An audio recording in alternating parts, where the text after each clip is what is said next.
안녕하세요. 개미들의 큐 박미라입니다. 오늘 옵션 만기일을 맞이한 국내 증시는 비교적 차분하게 움직이고 있습니다. 그리스를 비롯한 유로존 국가들의 위기감이 고조되면서 시장이 어렵게 되자 각국 정부가 각종 부양책을 펼칠 거란 기대감이 국내 증시를 포함한 아시아 증시에 호재로 작용하는 모습인데요. 간밤 글로벌 증시와 비교하면 좀 제한적인 하락이 나오고 있습니다.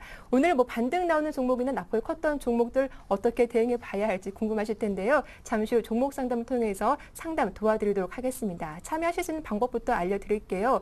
013-3366-0110번 무료 문자 번호이죠. 내가 어떤 종목 보유하고 있는지 보유하신 종목명과 매수가 비중 남겨주시면 되고 02-3153-2613번으로 전화 신청도 받고 있으니까요. 지금 서둘러서 참여해 주시면 좋겠습니다. 먼저 이 시간 시장 흐름부터 살펴보고 돌아오죠. 코스피 지수 보겠습니다. 네, 오늘 코스피 지수가 장중 한때 1937선까지 떨어지기도 했죠. 3개월 만에 1930선까지 내려왔지만 오후장 갈수록 낙폭을 줄이면서 상승 반전도 제한적으로 시도하는 모습입니다. 수급 살펴보면 개인이 현재 7거래일째 매수세를 보여주고 있고 또 기관이 하루 만에 매수로 돌아오면서 개인과 함께 동반 매수에 나서고 있습니다. 반면 외국인은 7거래 연속 매도세를 이어가고 있습니다. 코스닥 지수도 살펴보도록 하죠. 네, 코스닥 지수는 코스피보다 빠르게 낙폭을 줄이고 있습니다. 현재 기관 쪽에서 적극적으로 매수에 나서면서 어제보다 2.5포인트 오른 493.96포인트에 움직이고 있습니다. 원달러 환율 흐름도 체크해 보도록 하죠. 네, 현재 환율은 2원 40전 오르면서 1142원 80전에 거래되고 있습니다. 전거래보다 0.2% 강보합권에 거래가 되고 있네요. 네, 이렇게 시장 흐름 간단하게 정리를 해봤는데 잠시 후 전문가와 조금 더 세밀하게 점검을 해보도록 하죠. 우리 투자증권의 길계선 부장과 전화 연결해보겠습니다. 안녕하세요. 네, 안녕하십니까. 예, 대외 환경이 불안정하죠. 그런 가운데 오늘 국내 증시는 옵션 만기일을 맞이하고 있는데 이 코스피 지수가 1950점 넘기가 쉽지 않은 것 같습니다. 현재장 정리 부탁드릴게요. 네, 금일은 5월 옵션 만기일입니다. 최근에 증시 하락으로 옵션 만기를 무사히 넘어갈 것에 대한 의구심이 굉장히 많아진 상황인데요. 외국인들이 선물을 한 7천 계약 정도 순 매도를 하고 있어서 시장 베이시스가 굉장히 낮아져 있는 상황입니다.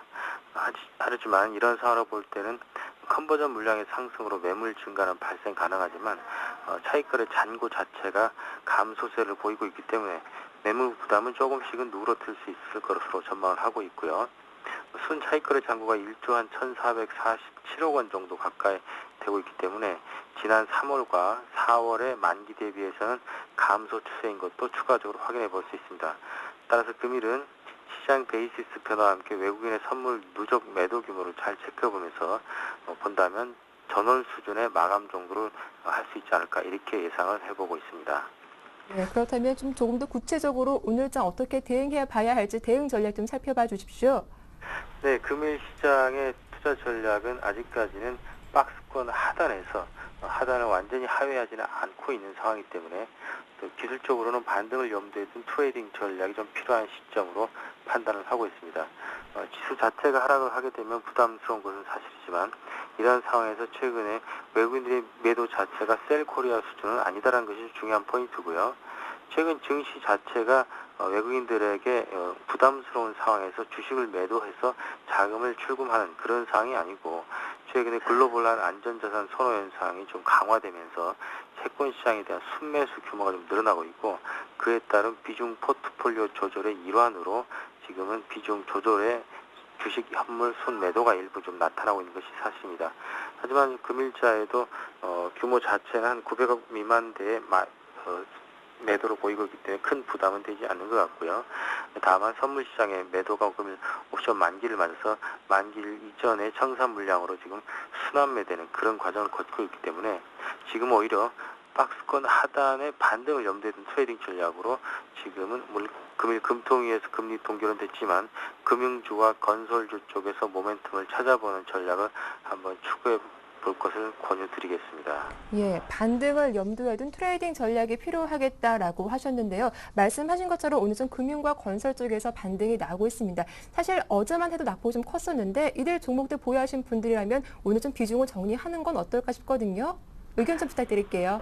네, 최근 증시에서 삼성전자와 현대차가 시장의 어떤 변동성 확대는 하지 못하게는 가운데 최근 IT 관련주 중에서 삼성전기라든지 삼성테크인 같은 종목들이 강세를 보였습니다. 그러면서 여타 종목들 계속 하락세를 보이다가 금일 반등을 보이고 있는 금융이나 건설주 정도가 좀 특이해 보이긴 한데요. 시장 자체 분위기는 전체적으로 낙폭과대주 쪽에서 반등이 나올 확률이 굉장히 높아져 있는 것 같고요. 금일 같은 경우 최근에 LG전자 같은 경우에도 전일주하부터서 반등세를 이어가고 있는 모습, 그리고 최근에 중공업 관련주들도 최근 반등세를 좀 보여주고 있고요. 따라서 지금 금일 일부 소폭의 반등을 가지고 차익 실현하고 비중을 축소하는 전략보다는 계속 홀딩하는 전략이 좀 필요 보이고요. 오히려 금융주와 건설주에는 저가 분할 매수 측면에서 긍정적인 마인드를 가질 것을 권유드리겠습니다. 예, 반등이 나오고 있는 낙폭 과대주는 조금 더 홀딩해봐도 괜찮겠다라는 전략을 말씀해 주셨습니다. 지금까지 우리투자증권 길계선 부장과 함께했습니다. 도움 말씀 고맙습니다. 네, 감사합니다.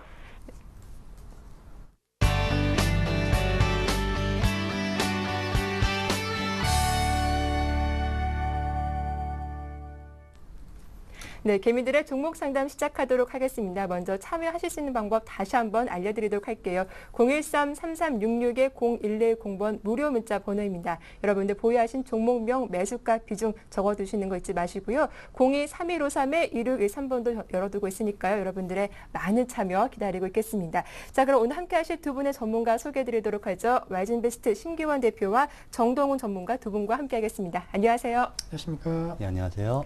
예, 첫 번째로 전화 연결 주인공부터 오늘 바로 만나보도록 하겠습니다. 어떤 분과 연결되어 있을까요? 안녕하세요. 네, 안녕하세요. 예, 반갑습니다. 네, 안녕하세요. 예, 목소리 들어보니까 상당히 젊으신 분 같아요. 네, 젊죠. 20대 후반이에요. 아, 그러세요? 뭐 저와 좀 네. 비슷한 또래신 것 같은데. 네네. 자, 오늘도 어떤 종목 좀 보유하고 계신가요? 아, 제가 휴비스를 네. 11,500원에 상장할 때쯤에 샀거든요. 그렇죠. 새내기 주죠, 휴비스는. 네, 근데 지금 좀 손실이 많이 나서 아, 그러면 매수를 언제쯤 하신 거세요? 신규 상장하고 했으니까 한 2달 정도 된 것 같아요. 아, 그럼 매수가가 상당히 높으실 것 같은데 정확하게 매수가가 어느 정도인지 말씀해 주시죠.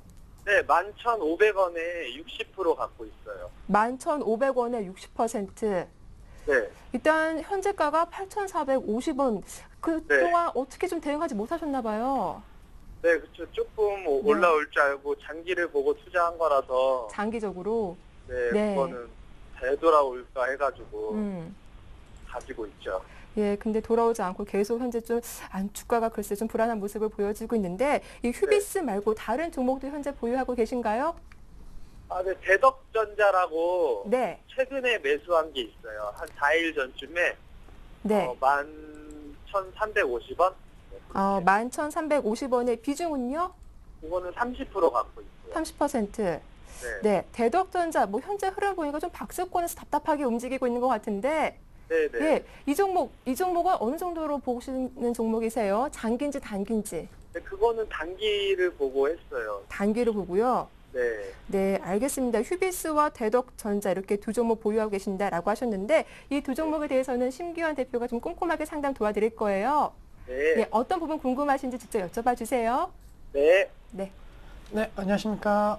네, 안녕하세요. 네, 우선은 지금 종목 선택에 있어서 상당히 좀 그래도 잘 하셨다라고 먼저 말씀을 드릴 수가 있는데요. 먼저 네네. 대덕전자 최근에 이제 매수하셨기 때문에 먼저 말씀을 드릴게요. 네. 대덕전자는 어떠한 점, 역시나 갤럭시 S3 혹시 보시고 매수를 해주신 거 맞으신가요? 네, 네, 그거 보고 했어요. 네, 우선 그렇다면 지금 이제 갤럭시 S3로 교체하실 의향이 좀 있으신가요? 그만큼 관심이 높으신가요? 아니, 그래도 삼성전자가 또 워낙 요새 많이 네. 주가도 좋고 해가지고 네, 갤럭시 S3가 대응할 그 상대가 없다고 아이폰도 늦게 나오고 그래서 네, 그게 좀 잘 될 것 같다고 얘기를 네. 많이 들어서 네. 그거를 매수했어요. 네, 우선은 아이폰 5 정확한 건 아니지만은 이제 최근 들어갔고 이슈 되고 있습니다. 아무래도 이제 출시일이 좀 확정이 될 수 있다라는 그런 부분이 좀 나오고 있기 때문에 과연 이러한 부분이 어떻게 될지는 조금은 좀 지켜보자라고 먼저 말씀을 드리겠고요. 결론적으로 말씀드리면은 뭐 대덕전자 같은 경우에는 사실 뭐 아시겠지만 워낙 갤럭시 S3 관련된 이슈 최근보다도 오히려 더 뭐 2011년도 연말부터 조금 많이 불거졌습니다. 아무래도 뭐 갤럭시 관련된 시리즈 말씀해 주셨던 대로 판매나 호조에 대한 기대감으로 상당히 PCB 관련된 부분에 대해서 긍정적인 전망이 많이 나왔기 때문에 주가 같은 경우에는 한 5,000원대 후반에서 지금 뭐 11,000원대의 주가 형성하고 있는데 높게는 한 13,000원대 부분까지도 올라갔다라는 거 어떻게 본다라고 한다면은 조금은 시장에서 좀 이미 어느 정도는 알려진 그러한 재료에 따른 부분이 있다라고 좀 말씀을 드리겠고요. 대덕전자 뭐 단기로 매수를 지금 해 주신 것 같으신데 목표가 설정은 얼마 정도로 맨 처음에 해 주셨나요? 저 한 14,000원 정도 보고 들어간 건데. 14,000원이면은 최근에 이제 고점 다시 한번 뚫고 좀 신고가 경신할 수 있다라는 생각으로 좀 하신 건가요? 52주 신고가? 네네. 네. 우선은 뭐 52주 신고가 가능성이 뭐 완전히 없다라고 말씀드릴 수는 없겠지만은 최근에 이제 흐름 놓고 본다라고 한다면은 뭐 삼성전자 말씀해 주셨는데 140만 원대 이제 돌파 이후에 조금은 상승 탄력도가 많이 둔화가 된 것은 아마 시청자님께서도 공감을 하실 것 같아요. 네. 네, 그렇기 때문에 사실 삼성전자 140만 원 이상, 즉 150만 원까지 한번 갈지 말지에 대해서 지금 시장에서도 좀 의견이 분분하고 있기 때문에 그러한 부분에 있어서는 좀 악재로 작용할 수 있다라고 정리해 드리겠고, 지금 갤럭시 S3와 그리고 그 경쟁 상대가 되는 것이 오히려 갤럭시 노트입니다. 물론 뭐 대덕전자 관련된 부분, 스마트폰 관련된 부분에 있어서는 전반적인 그런 수혜 기대감이 높아질 수 있겠지만은 제가 말씀드리는 부분은 갤럭시 S3에 대한 기대감이 같은 회사 제품이지만은 갤럭시 노트의 판매량을 얼마만큼 증가를 할지, 판매량 이상의 판매고를 올릴지 말지가 상당히 좀 중요하기 때문에 결론적으로 아직까지 이제 국내에서 정확하게 이제 출시가 되고 사용자들이 사용을 하는 것은 아니잖아요. 네네. 그렇기 때문에 그러한 점을 좀 확인은 필요하다. 따라서 이제 단기적으로 좀 반등을 했을 때는 우선은 좀 그 수익 실현하시되 좀 목표 수익률은 크게 갖는 것보다는 그래도 최근에 이제 고점 라인이었던 한 12,500원 정도까지만 우선 바라보시는 것이 맞지 않을까라고 정리해 드리면서 52주 신고가 종목까지 갈지 말지에 대해서는 아직은 예측이 어렵다. 따라서 우선 수익 보고 나오시는 관점인데 전반적으로 봤을 때에는 한 12,500원 정도 다시 한번 계속적으로 작년 그 5월경에 4월 달과 그리고 최근에 그 이제 2012년도 연초에도 한번 저항 라인으로 걸렸던 그냥 12,500원 부분까지만 목표가 설정하신 다음에 수익 보고 나오시는 게 어떠신가라고 좀 말씀을 드리겠습니다. 아, 네, 알겠습니다. 네, 우선 IT 부품 업종 상당히 좀 강하지만은 그래도 언제 이러한 강세 흐름이 좀 꺾일 수 있다라는 우려감은 분명히 있기 때문에 우선은 이러한 부품 업종들은 조금은 단기 매매를 해주시고요. 대덕전자는 삼성전기와 마찬가지로 이제 휴대폰 기술력에 있어서는 슬리마, 최근에 이제 휴대폰 같은 경우에는 화면이 좀 커지고 또 슬리마, 그 얇은 휴대폰이 상당히 좀 인기가 많은 것은 상당히 좀 긍정적입니다. 따라서 그러한 부분 감안했을 때는 12,500원대까지는 충분히 올라갈 수 있을 것으로 판단되고 있기 때문에 저항 라인까지는 목표가 설정, 그리고 최근 가격대가 좀 지지 라인에 대한 가능성이 높은 만큼 우선은 홀딩하시고 수익 보고 나오자라고 한번 말씀을 드리도록 하겠습니다. 아, 네. 네, 이해가 되셨습니까? 네, 이해 잘 됐습니다. 네, 우선 이제 다음 종목은 이제 휴비스입니다. 휴비스 뭐 상당히 뭐 섬유 의복 관련주인데 사실 뭐 이거 업황에 대한 부담감보다는 사실 제 개인적으로는 그래도 신규 상장주기 때문에 좀 불안감이 크다라고 말씀을 드리는데 혹시 뭐 휴비스 같은 경우에는 이제 신규 상장에 대한 기대감으로 매수를 하신 건가요? 아니면은 뭐 업황에 대한 기대감으로 매수를 해주신 건가요? 제가 그 잘은 모르겠는데 실적도 괜찮고 네. 좀 그때 당시에는 좀 저가라고 생각을 해가지고 좀 올라갈 거라고 생각해서 샀는데 네. 그게 아니라 계속 떨어져서 네. 대덕전자보다는 휴비스를 더 보고 있어요. 물타기를 좀 해야 돼요. 그러세요? 우선은 결론적으로 말씀을 드리면은 휴비스 최근에 이제 종목군들 본다라고 한다면 신규 상장주들이 상당히 뭐 좋은 종목이 많습니다. 사실 뭐 거래소라든가 코스닥 같은 데서 상장을 한다라는 것 자체가 상당히 뭐 어느 정도는 좀 기업의 펀더멘탈은 좀 긍정적인 종목군들이 많은 것이 사실인데 사실 정확하게는 지금 시점 뭐 최근에 이제 뉴스 기사라든가 이런 걸 보신다라고 한다면은 신규 상장주들이 물론 상장 이후에 반짝하면서 급속도로 상승하는 추세는 보일 수는 있겠지만은 넓게 봤을 때 몇 달 동안의 시간을 봤을 때는 하락 추세가 조금 이어지고 있고 또 워낙 지금 상해 시장이 상당히 좀 활발합니다. 오히려 그 말은 즉 공모가보다도 상장한 가격이 더 비쌀 수 있다라는 우려감이 지금 이 신규 상장주에는 나오고 있는 것이 사실이기 때문에 지금 이 종목을 공모주 청약을 통해서 사신 것이 아니고 그냥 상장 이후에 그냥 장내에서 매수하신 거잖아요. 네네. 네.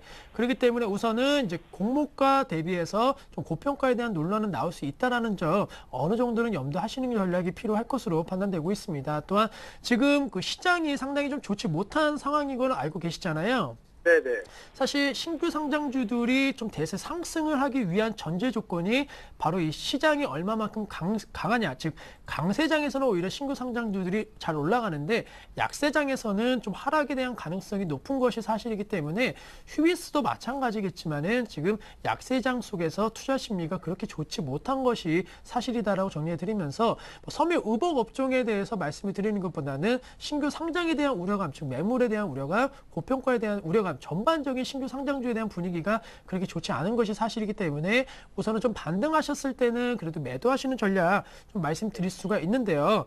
지금 휴비스를 60% 담으신 거 맞으신가요? 네.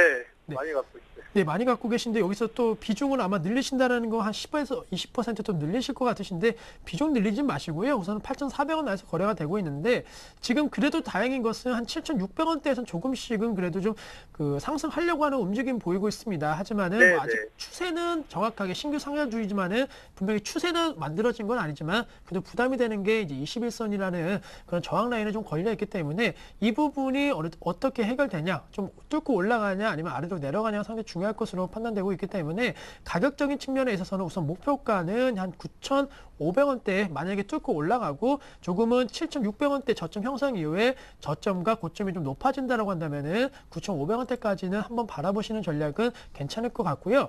우선 손절가 상당히 좀 짧게 말씀을 드려야 되는데 손절가 같은 경우에는 한 8,100원대나 200원대 즉 8,000원 이상 8,000원 언저리 부분까지 왔을 때는 우선은 매도하자라는 것이 역시나 추세가 조금 하락적이고 그리고 신규 상장 물량에 대한 부분 즉 차익 실현에 대한 그런 물량이 언제 나올지 모르는 것이 신규 상장주이기 때문에 우선은 이러한 종목군들 주식 투자 물론 잘 하시는 것 같으시지만은 조금은 이제 추세가 살아있는 종목 쪽으로 아예 좀 안전하게 나중에는 투자하시는 것도 좋지 않을까라고 좀 말씀을 드리겠습니다.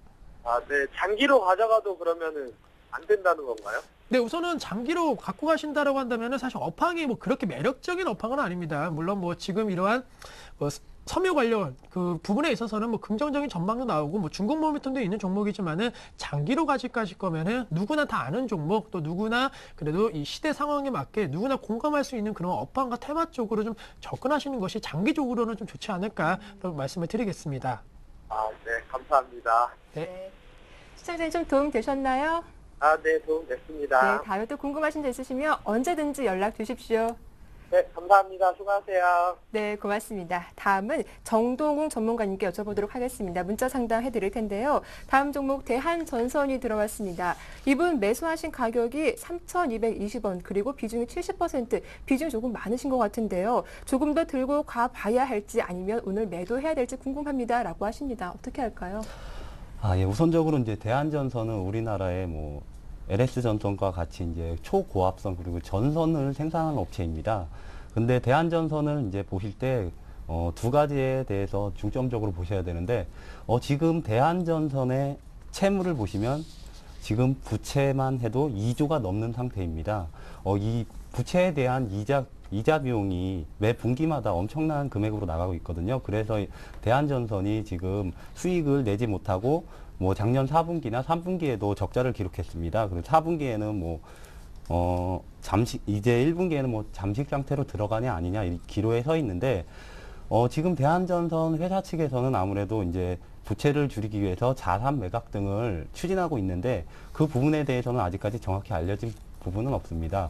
자산 매각을 있는 대로 다 하겠다 이렇게 발표를 했었는데 대한전선에서 원하는 가격대로 만약에 자산 매각을 한다면 어느 정도 부채가 줄 것으로 예상되지만 아무래도 급매물로 나오면은 부채 자체는 그렇게 크게 감소하지 않을 것으로 판단됩니다. 그렇기 때문에 대한전선의 그 자산 매각을 한번 유의 있게 보시고 부채가 어느 정도 줄어드냐 이 부분을 좀 보시고 두 번째는 아무래도 대한전선이 이제 추가 성장하기 위해서는 우리나라에는 이미 전선이 이제 다 인프라가 구축된 상태입니다. 그렇기 때문에 중국이나 뭐 중동 이런 개발도상국에 진출을 해야 되는데 중국 쪽에 진출을 했다가 가격 경쟁력에서 밀려서 중국 자구책도 있지만 가격 경쟁력에서 밀려서 중국 시장에서 좀 실패한 것으로 알고 있습니다. 그렇기 때문에 뭐 이제 기대하는 시장이 아무래도 이제 중동 쪽인데 중동에서 지금 마진율이 많이 남는 거는 아무래도 초고압선입니다. 그렇기 때문에 초고압선 이제 매출이 어느 정도 발생을 하고 그리고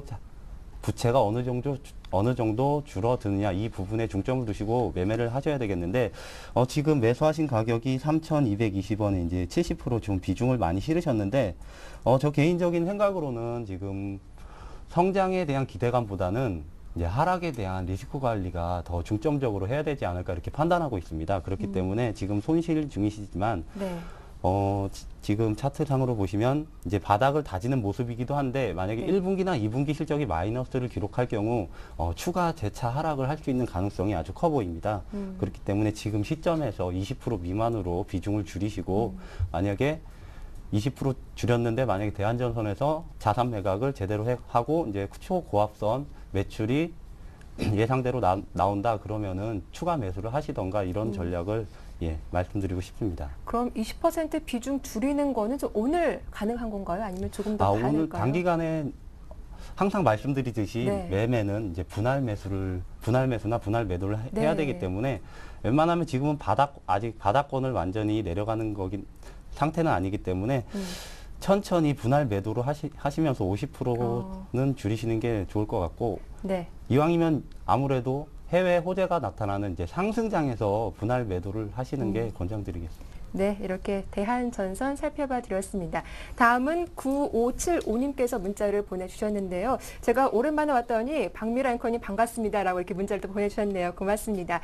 이분께서는 오늘 파라다이스로 수익 실현하셨다라고 하셨습니다. 오늘 최고점을 기록한 종목이기도 한데 이렇게 현금 여유가 있다 보니까 신규 매수 가능한 종목을 찾고 있다라고 하십니다. 특히 건설주 쪽에서 관심 있는데 건설주 쪽에서 언제쯤 매수해보는 게 좋겠냐라고 이렇게 물어봐 주셨어요. 어떻게 보시나요?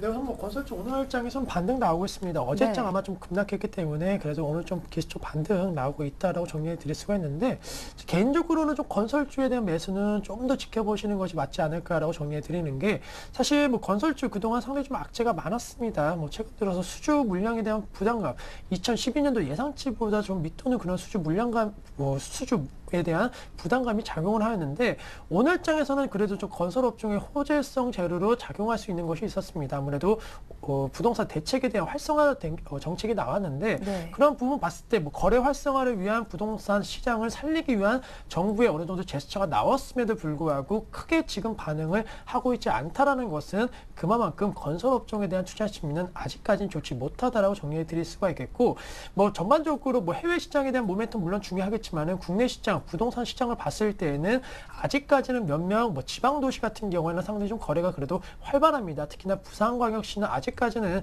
조금은 뭐 청약 열기라든가 이러한 부분은 상당히 긍정적이지만은 우리나라 전반적으로 봤을 때는 부동산 침체가 계속적으로 진행이 되고 있고 강남 3구 투기 지역 해제에 대한 기대감이 뭐 작용할 수는 있겠지만은 이미 부동산 침체기가 계속적으로 작용을 하면서 사실 강남 3구라고 해서 지금 거래가 그렇게 크게 개선될 가능성은 없을 것으로 판단되고 있기 때문에 지금의 이러한 부동산 활성화 정책은 시장에서 크게 긍정적으로 작용하고 있지 않다. 따라서 이러한 모멘텀으로 매수 관점 대응 전략은 상당히 좀 부담스럽다고 정리해 드리겠고 뭐 대표적인 종목 몇 가지 말씀드리면은 사실 건설업종 탑픽 종목은 많은 분들께서 뭐 삼성 엔지니어링 같은 종목군으로 좀 많이 말씀하실 겁니다. 사실 네.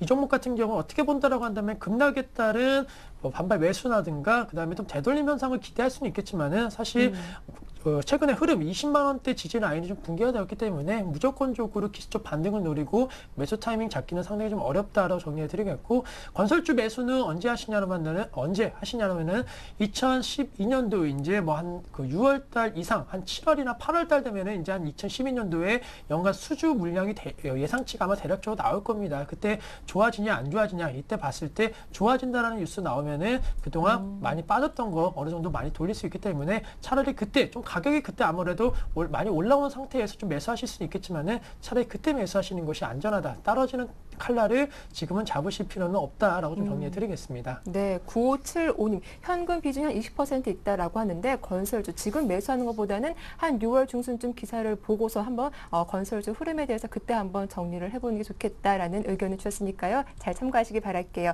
다음 종목은 유진 로봇이 들어왔습니다. 휴대전화 뒷번호가 2098님께서 문자 보내셨는데 이분 매수하신 가격대는 3,850원 그리고 비중이 30% 조금 손실을 보고 계십니다. 향후 전망 궁금합니다라고 하시네요.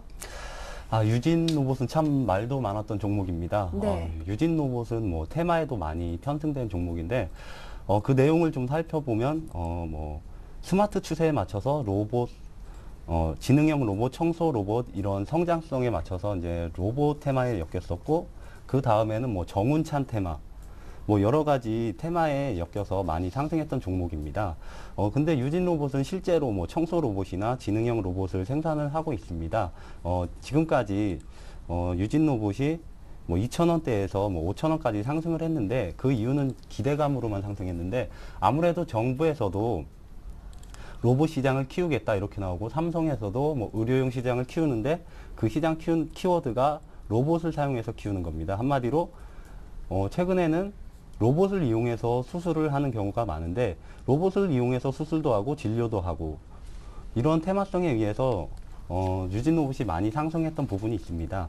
테마는 근데 말씀드리면 일정 기간이 지나게 되면 소멸하게 되어 있습니다. 뭐 정운찬 테마는 이미 소멸됐다고 볼 수 있고 아직까지 뭐 정부 지원책에 따라서 로봇 시장이 더 커질 것이다 이렇게 기대감이 있는데 아무래도 테마가 형성된 지 꽤 오랜 기간이 지났기 때문에 이제는 테마를 보지 말고 실적이 나오느냐 그거에 대해서 좀 집중적으로 포커스를 맞춰야 될 것 같습니다. 근데 지금 유진 로봇의 실적을 보면 아시겠지만 뭐 지난 4분기는 적자를 기록했고 뭐 흑자를 기록해도 뭐 5억, 2억 이렇게 기록했는데 지금 시가총액 자체는 지금 623억 원을 기록하고 있습니다. 아무래도 지금 코스피 PER이 9배, 10배 정도가 되는데 코스피 PER을 맞춘다고 해도 연간 실적이 순이익 기준으로 60에서 70억은 나와줘야 합니다. 그렇기 때문에 지금 실적으로는 상당히 고평가인 게 맞습니다. 그렇지만 앞으로 열릴 로봇 시장이 뭐 1조, 2조 이런 단위가 아닌 수십조 단위의 로봇 시장이 열린다면 유진 로봇의 주가는 뭐 지금 뭐 5,000원대까지 갔었는데 뭐 10,000원, 20,000원까지도 가능하다고 보는데 그 기간은 상당히 오래 걸릴 것으로 보고 있습니다. 그렇기 때문에 만약에 장기로 투자하신다면 뭐 지금 보유하셔도 괜찮겠지만 단기로 트레이딩을 하시는 분이라면 지금쯤에서 지금 비중이 30%인데 10% 미만으로 비중을 줄이시고 10% 미만은 10% 미만으로 지금 상태에서 줄이셨다가 나머지 10%는 반등할 때 매도하셔야지 맞지 않나 이렇게 판단하고 만약에 장기로 보실 경우에는 이 시장이 아무래도 뭐 2, 3년, 뭐 3, 4년 이렇게 빠르게 다가오지 않을 거기 때문에 진짜 이거는 한 5년 이상 묻어두고 나는 잊고 있겠다 이렇게 판단하시는 분이라면 그냥 네. 들고 가셔도 될 것 같습니다. 네, 유진 로봇 일단 장기로 보신 분이라면 계속 보유해도 괜찮겠지만 단기로 보신다면 한 10% 정도는 비중을 정리해 보는 게 좋겠다라는 의견 주셨으니까요. 잘 참고하십시오. 다음 종목 살펴봐 드리겠습니다. 뒷번호가 7660님께서 문자를 보내셨는데 두 종목 보유하고 계시네요. 성우 하이텍과 나우콥.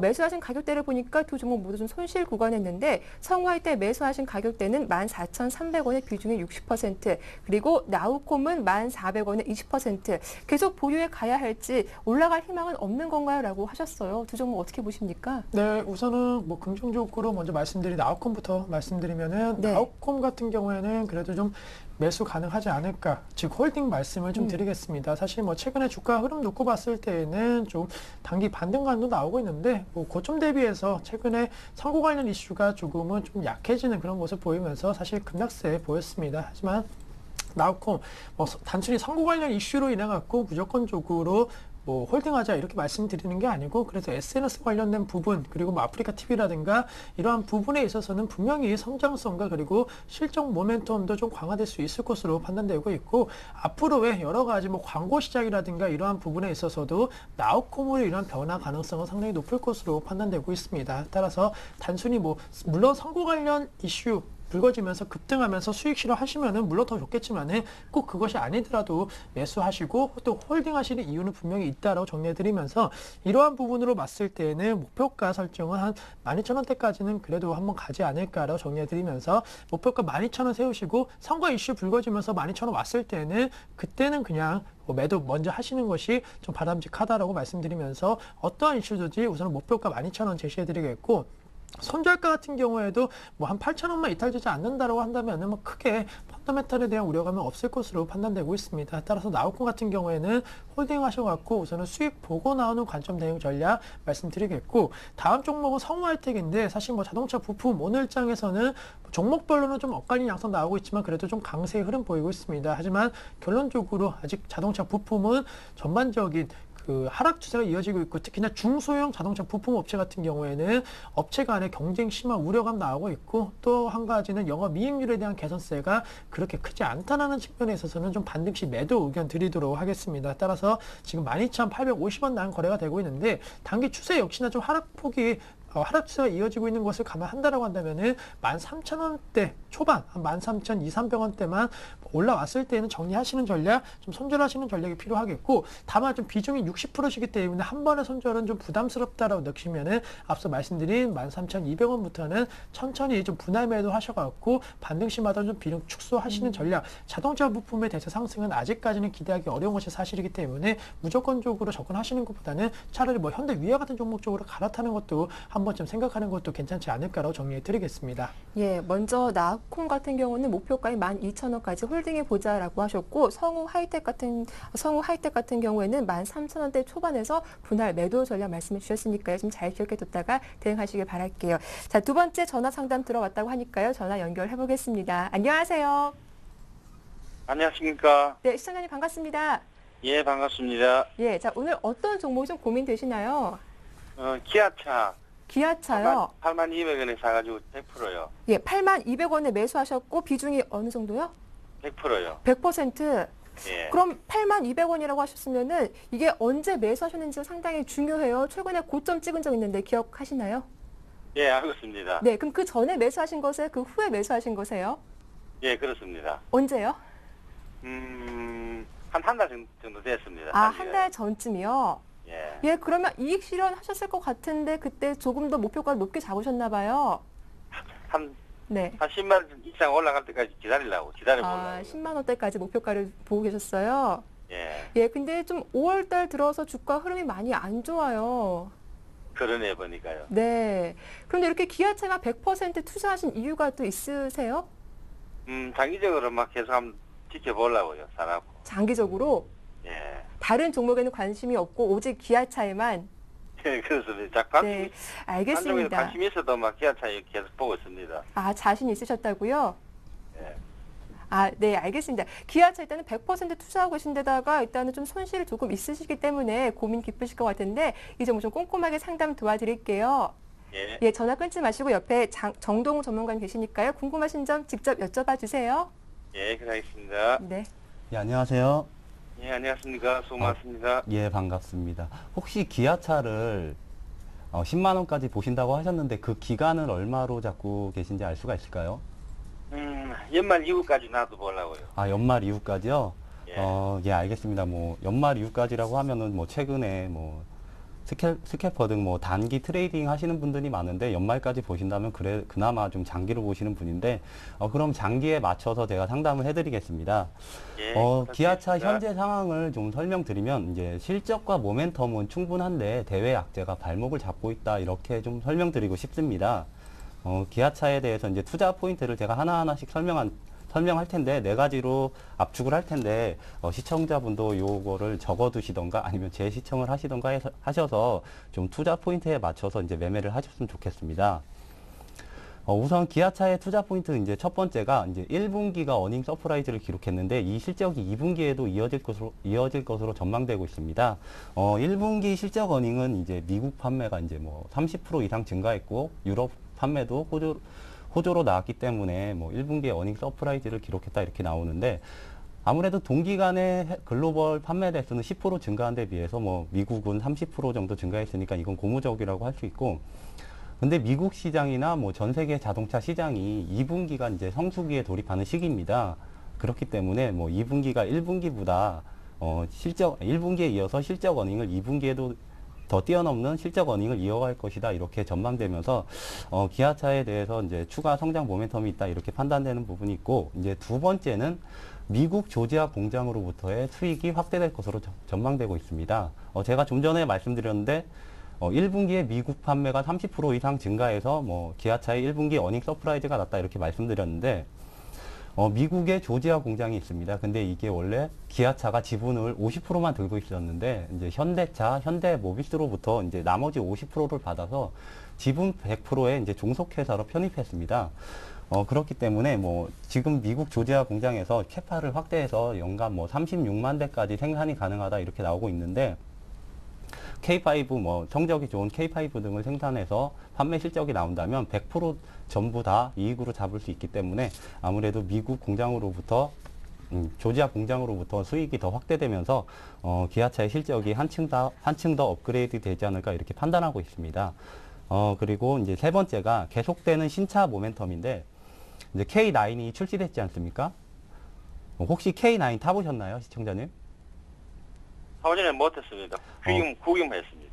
최근에 가장 이제 기아차를 보실 때 염두해야 될 게 이제 K9인데, K9 전에 이제 프리미엄급 이제 대형인가 중형 자동차가 오피러스라는 자동차가 있었습니다. 뭐 국내에서는 뭐 많이 볼 수 있었는데, 근데 객관적으로 따져보면 오피러스는 분기별 판매 대수가 국내에서 1000여 대에 불과했습니다. 그리고 2010년에는 뭐 오피러스 같은 경우는 수출 실적이 전무했고, 막 2011년 같은 경우도 수출 실적이 아주 미미했습니다. 근데 지금 K9에 목표를 삼은 게, 기아차에서 목표를 삼은 게 분기별 6000대 이상을 국내에서 판매하고 해외도 수출하겠다 이렇게 잡고 있는데, 만약에 K9이 호응을 얻어서 그 판매 목표치를 채울 경우에는 아무래도 프리미엄급이다 보니까 영업이익률이 1분기에 9% 정도가 나온 것으로 알고 있는데, 영업이익률이 추가 상승할 것으로 보고 있습니다. 아무래도 영업이익률이 상승하면은 주가에는 한 번 더 상승 모멘텀이 되기 때문에 이 부분에 대해서 좀 더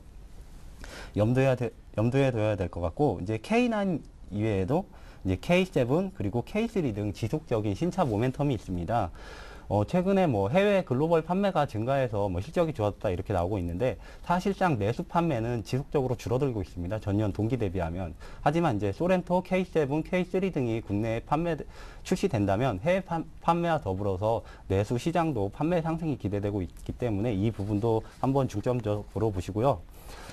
이 마지막으로 네 번째 제가 투자 포인트로 잡은 게 이제 급성장하는 브라질 시장이라고 잡았는데, 이 부분을 가장 중점적으로 장기적으로 좀 보셔야 될 것 같습니다. 브라질 2011년도 자동차 수요가 이제 2010년 대비 이제 8% 증가, 이제 380만 대로 일본을 제치고 이제 세계 3위 자동차 수요국이 됐습니다. 브라질 근데 자동차 시장을 보면은 수입차 시장이 꾸준히 성장하고 있는데, 수입차에 대해서 35%의 관세를 매기는데도 꾸준히 성장하고 있습니다. 한마디로 현대 기아차를 살 때 35%의 관세를 더 내고도 수입차 시장이 더 성장하고 있다는 말이고, 또 현대 기아차 자체도 현지에 법인을 설립해서 점유율을 점차적으로 늘려가고 있는 상태인데, 아무래도 이 두 가지 부분을 생각하면 세계 3위 시장국이 됐고, 그리고 점유율이 점차 성장하는 것을 생각해 본다면은 아무래도 브라질 시장에서도 제2의 중국인 브라질 시장에서도 성공하지 않을까 이렇게 판단하고 있습니다. 여기에 또 이제 한 메르코스루 이제 FTA라는 게 있는데, 이제 메르코스루라는 게 이제 남미 공동 시장을 말합니다. 이 FTA가 체결되면은 아무래도 한미 FTA 체결 시처럼 관세를 점차 하락시키거나 아니면 한 번에 관세를 철폐할 수 있는 가능성이 있기 때문에 35%의 관세가 한 번에 없어진다면 한마디로 현대기아차의 가격 경쟁력이 한층 더 업그레이드 돼서 판매가 더 증가할 것이다 이렇게 판단되는 부분이 있습니다. 이렇게 브라질 시장에서 이제 점유율이 하락이 아닌 성장 모멘텀이 더 많은 상태이기 때문에 1년, 2년, 만약에 3년 이상 장기적으로 본다면 중국 시장에서 성공했을 때 뭐 10,000원에서 이게 70,000원까지 올라오지 않았습니까? 이렇게 70,000원까지 올라오진 못했지만 추가 상승은 뭐 2차 대세 상승은 이루어지지 않을까 이렇게 판단하고 있는 부분이기 때문에 장기적으로 보신다면 뭐 82,200원에 지금 뭐 100% 비중을 담으신 건 좀 아쉽지만 지금 손절하실 필요는 전혀 없고 지금 현대기아차가 뭐 다른 종목에 비해서 많이 덜 떨어진 상태입니다. 그 말은 지금 시장 지수가 박스권 하단에 있지만 기아차의 지금 주가를 보시면은 박스권 상단에 있습니다. 1년치 차트를 보시면 지금 최고점에 거의 근접했다가 지금 다시 하락한 상태인데 이렇게 주식시장에서는 뭐 달리는 말이 올라타라 뭐 이런 말이 있는데 기아차 지금의 상태가 뭐 달리는 말이 아닌가 이렇게 저는 판단하고 있습니다. 그렇기 때문에 글로벌 경기가 만약에 회복 시그널이 나온다 그러면은 기아차는 충분히 9만 원 이상 가고 브라질 시장에서 성공을 거둘 것 같다. 이런 뉴스가 나오면은 10만 원, 11만 원까지 충분히 보유하셔도 될 것으로 판단하고 있습니다. 네, 시청자님 좀 네. 도움 되셨나요? 기아차에 대해서 정말 정통하게 알고 계신 것 같은데. 예, 많이 도움이 됐습니다. 예, 좀 중장기 투자 포인트 짚어봐 주셨으니까요. 잘 기억해 두셨다가 또 고민 생기시면 다시 연락 주시기 바랄게요. 예, 감사합니다. 네, 고맙습니다. 이렇게 기아차 상담 도와드렸고요. 다음 종목은 LG 디스플레이가 들어왔습니다. 휴대전화 뒷번호가 3712님께서 문자를 보내셨는데 애청자라고 하십니다. 이 초보이기도 한데 LG 디스플레이를 27,000원에 매수했다. 그리고 5% 갖고 있다라고 하는데 오늘 10% 정도 물타기 하면 어떨까요? 라고 이렇게 물어봐 주셨어요. 네, 우선 뭐 LG 디스플레이 같은 경우에는 네. 결론적으로 말씀드리면은 뭐 추가 매수보다는 그래도 좀 손절 및 비중 축소가 맞지 않을까라고 정리해 드릴 수가 있는데 뭐 사실 LG 디스플레이 같은 경우에는 그동안 LCD 업황 부진했다는 우려감이 좀 해소가 되면서 사실 작년도 하반기부터는 좀 꾸준하게 많이 상승하는 모습 보였습니다. 하지만은 워낙 주가가 17,000원대에서 3만원대까지 뭐 2배 가까운 상승률 보였기 때문에 어느 정도는 좀 이제 가격적인 메리트가 크게 부각되는 시점은 아니다라고 정리해 드릴 수가 있겠고 결론적으로 지금 상당히 좀 악재가 많은 것이 사실입니다. 무엇보다도 검찰 압수 수색이라든가 특히나 미국 쪽에서 진행 중인 그러한 소송에 관련된 부분 어느 정도 이 배상금에 대한 문제점도 지금 나오고 있고 불확실성이 높은 것이 사실이기 때문에 LG 디스플레이 같은 경우에는 이러한 부분이 악재로 현재 작용하고 있다고 정리해 드리겠고 또 한 가지 악재 같은 경우에는 LG 관련 IT 기업들에 대한 투자 심리가 그렇게 썩 좋지 못한 것입니다. 오늘 장에서는 뭐 LG전자는 좀 반등서 나오고 있지만은 역시나 아직까지는 급락했다는 반발 매수세인지 그리고 턴어라운드 확실하게 되는 상황인지는 아직까지는 확인이 된 것은 아니기 때문에 LG전자에 대한 부담감 아직까지는 존재한다라고 말씀을 드리겠고 LG 이노텍도 마찬가지고 그러한 부분을 봤을 때는 LG 디스플레이에 대한 하락폭은 좀 더 나올 수 있지 않을까라고 정리를 해드리겠습니다. 또한 마지막 악재 역시나 LG 디스플레이와 조금 비슷한 맥락에서 그 시장에서 인식하고 있는 삼성 모바일 디스플레이와의 경쟁 구도에서 우선은 지금 LG 디스플레이가 조금 약세 국면은 지금 보일 수밖에 없는 상황인 만큼 LG 관련된 IT 기업, 즉 스마트폰 관련된 부분에 있어서의 LG가 좀 더 돋보이는 위치를 차지하지 않는 한 LG 디스플레이 역시나 뭐 애플 등 여러 가지 업체들과의 협력 관계를 통해서 사업 다각화했다라고 하지만은 어쨌든 LG 관련된 투자 심리가 살아나지 않는다라고 한다면 좀 추세는 하락 쪽으로 머물 수 있을 것으로 판단되고 있습니다. 따라서 물타기를 하시는 전략, 즉 추가 매수를 하시는 전략보다는 제 개인적으로는 최근 이슈가 되고 있는 뭐 삼성전기라든가 삼성 SDI 같은 종목 삼성전자의 휴대폰 수혜 기대감이 높은 단순히 뭐 갤럭시 S3가 아닌 앞으로 삼성전자가 출시하는 휴대폰에 있어서의 분명한 수혜 기대감 높은 차라리 삼성전자 관련된 부품 업체 쪽으로 관심 가지시는 것이 오히려 낫지 않을까라고 말씀을 드리면서 LG 디스플레이 쪽은 좀 비중 축소해보자라고 정리해 드리겠습니다. 네, 일단 LG 디스플레이는 여러 가지 악재들로 둘러싸여 있기 때문에 추가 매수는 자제하는 게 좋겠다라는 의견을 주셨습니다. 다음 종목 상담 이어가도록 하겠습니다. 1207님께서 문자 보내셨는데 오디텍 앞으로 전망 알고 싶습니다라고 하셨어요. 이번 매수하신 가격은 9,980원, 비중이 15%. 좀 손실이 많으신데요. 오늘도 급락도 나오고 있네요. 뭐 이 정도 네. 손실은 요즘 장에서 손실이라고 볼 수 없는 것 같습니다. 코스닥 네. 장에서는.